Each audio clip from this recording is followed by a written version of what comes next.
¿Qué tal? Una vez más aquí con el curso de zoología. El día de hoy vamos a ver otro tema relacionado a lo que es la clasificación del reino Animalia. Recordando que estamos haciendo resúmenes de lo que es el repaso de toda la parte del curso en desarrollo a lo que es el reino animal. El día de hoy vamos a ver otro tema, el segundo filum de evolución, sobre lo que respecta a los llamados celenterios o el filum Nidarius. Bien, entonces vamos a empezar con este resumen. Tenemos que tener en cuenta para empezar que los celenterios, también llamados celenterados o nidarios, comprende aquellos animales conocidos como actinias, hidras, corales, anémonas, medusas, pólipos, entre otros. Bien, por ejemplo, etimológicamente la palabra celenterios proviene del término celenterón, que significa la cavidad gastrovascular, en este caso de estos animales. Esta cavidad pues digestiva netamente recibe este nombre llamado celenterón. Entonces aquí vamos a ver lo que es características, algunas clasificaciones generales de lo que son las medusas, las actinias, las anémonas. ¿Bien? Por ejemplo, podemos mencionar las anémonas, que son animales que hacen un mutualismo con un tipo de pez, ¿no? El pez payaso. Entonces las anémonas también son importantes para lo que son los arrecifes de coral, que ecológicamente son muy conservados. Bien, veamos algunas características generales sobre lo que es estos tipos de animales. Para empezar, es una evolución de poríferos, porque los poríferos fueron antes. Los poríferos eran animales sin tejidos, ellos ya vienen a tener una parte netamente de tejido, pero sin embargo a ellos les falta una capa embrionaria, que es reemplazada por una capa llamada mesoglia. ¿Bien? Para empezar, podríamos mencionar de que estos animales presentan tentáculos en su cuerpo. Si bien es cierto, estos tentáculos tienen sustancias de veneno, que lo vamos a ver detenidamente.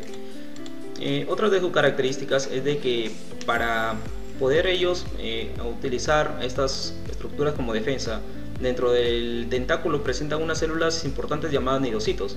Estos nidocitos en su interior contienen una estructura tóxica llamada nematocistos, que sin embargo algunos autores mencionan de que hay algunos tipos de medusas más tóxicas que otras. Entonces, esta estructura en forma de resorte que sale a una velocidad muy rápida cuando una medusa se está defendiendo o de repente para cazar alimento, se llaman nematocistos, que están específicamente en un tipo de célula llamada nidocitos. Bien, ahí podemos ver una imagen, por ejemplo, unas medusas atrapando lo que son los peces. Si bien es cierto, también pueden consumir ellos, pero los llevan a una cavidad gastrovascular donde los van a digerir netamente por acción de enzimas.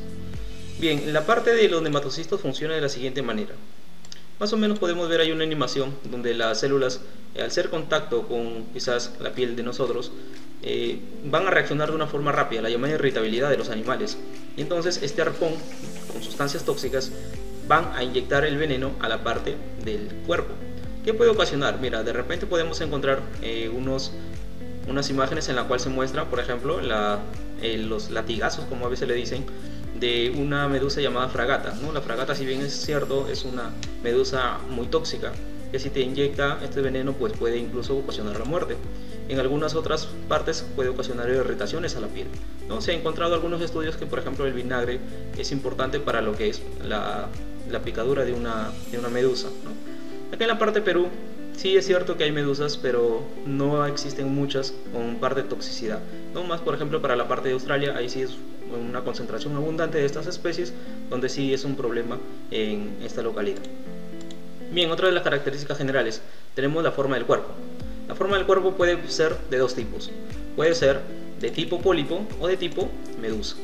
La parte de tipo pólipo se refiere a la estructura sésil, a la estructura que está netamente fijada al sustrato, es decir, ellos no se pueden desplazar, pero sí se mueven. Bien, con ellos podemos agrupar aquellos organismos como corales, las hidras, las actinias, son de tipo pólipo. Pero la parte de tipo medusa netamente son aquellos que presentan vida libre, los que netamente tienen un movimiento y desplazamiento a la vez. Entonces ellos se les dice que son animales pelágicos, animales planctónicos, mientras que los pólipos son bentónicos porque estarían en el fondo del mar. Su sistema digestivo, recuerda que es una cavidad gastrular, el llamado celenterón. Si bien es cierto, las medusas y los pólipos presentan una abertura nada más. Se le dice que es un sistema de tipo incompleto porque tiene una abertura, tanto por ahí ingresa el alimento como por ahí también sale. Entonces, ellos se encuentran netamente alrededor, los tentáculos están alrededor de la boca. Por ahí ingieren su alimento, lo llevan a esta parte del celenterón, lo digieren por actividad enzimática y luego lo elimina por ahí mismo. Bien. Recordar que la mesoglia es una sustancia gelatinosa que se ubica entre el ectodermo y endodermo, es decir, si los animales evolucionados como nosotros los vertebrados tienen 3 capas embrionarias, ectodermo, mesodermo y endodermo, los celenterios aún no presentan esta capa media, la llamada mesodermo, pero lo va a reemplazar una sustancia gelatinosa llamada mesoglea, que va a cumplir esta misma función. Una medusa frente a un pólipo es lo mismo estructuralmente, solamente que una diferencia podría ser que las medusas tienen los tentáculos hacia abajo, mientras que los pólipos están hacia arriba. Otra diferencia, recuerda que la medusa tiene una forma de vida libre, mientras que los pólipos tienen una forma de vida sésile, bien, fija. En cuanto a la cantidad de agua presente, mira lo que podríamos dar como un dato. La malagua presenta entre un 96 al 98% de agua en su cuerpo.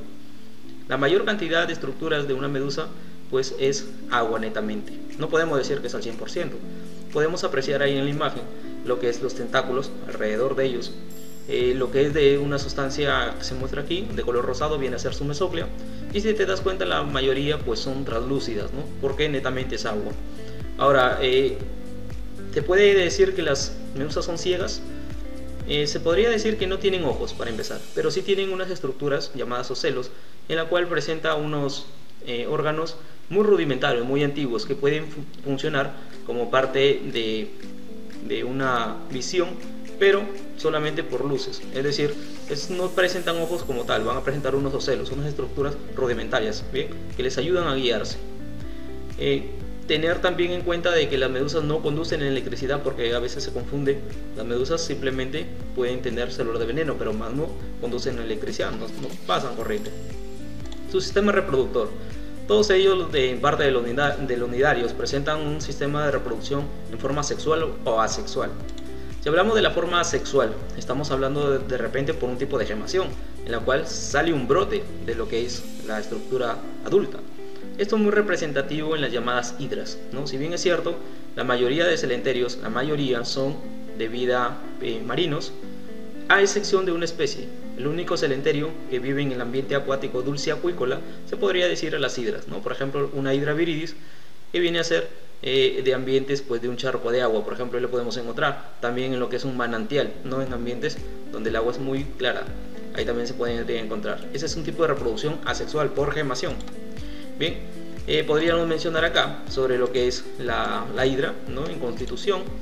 Una hidra también es una estructura de tipo pólipo. Si te das cuenta en la imagen, pues estas hidras se encuentran en ambientes muy cristalinos. Ellos netamente se pueden alimentar de lo que son unas bacterias, de algunos protozoos.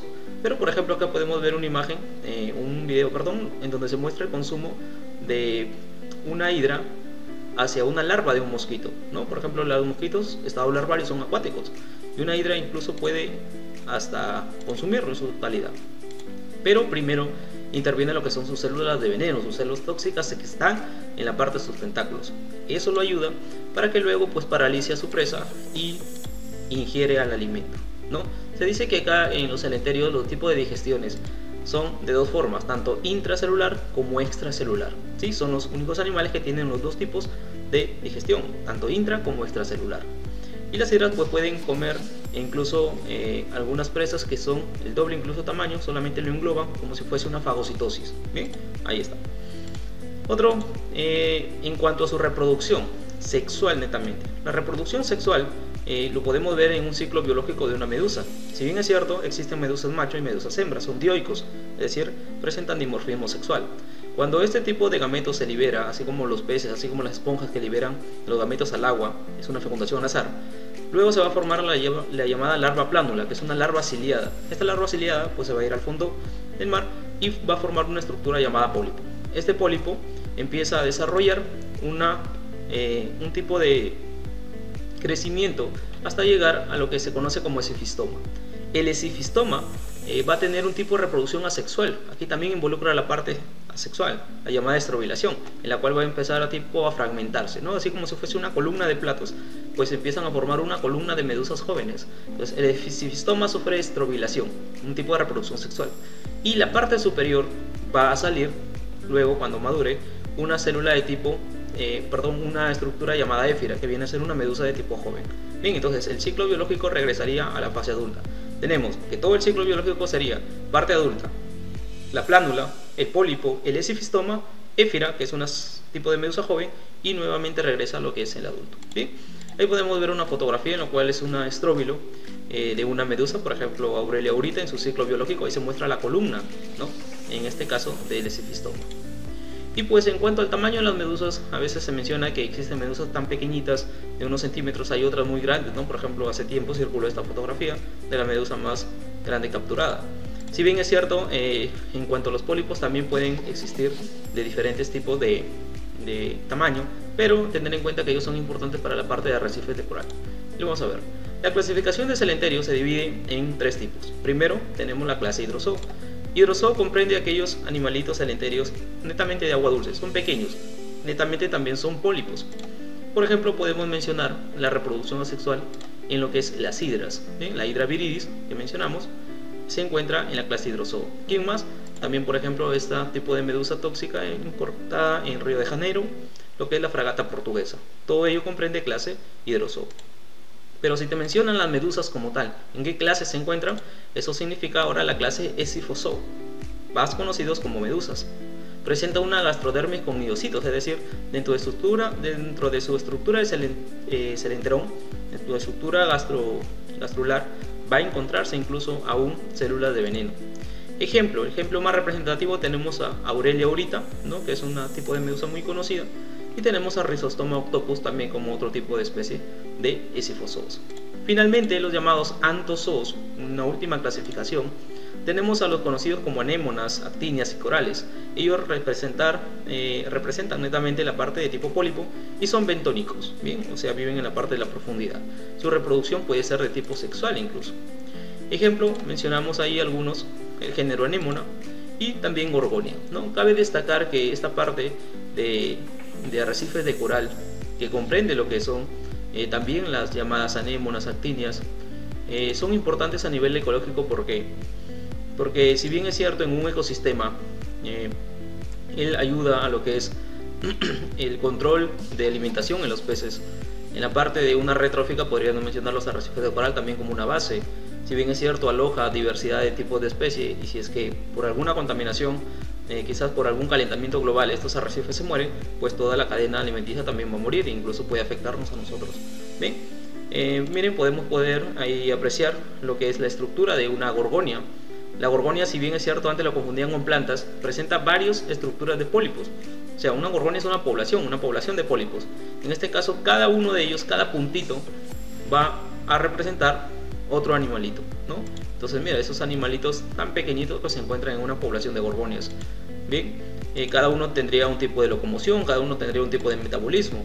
En este caso podemos ahí apreciar incluso el consumo de alimentos por cada uno de ellos. Entonces, cuando hablamos de los corales, de las anémonas, no solamente nos referimos a un individuo como tal, también puede existir a manera de una población, por ejemplo, las llamadas gorgonias. Bien, chicos, entonces acá hemos hecho un resumen también de lo que es la clase del filum celenterio, esperando pues que se les haya quedado algunas características importantes que debemos definir. Ejemplo, la diferencia entre una medusa y un tipo pólipo y aquellas características, por ejemplo, en cuanto a su reproducción. Bien, entonces sin más que decir, ahí nos quedamos el día de hoy con este resumen de celenterios.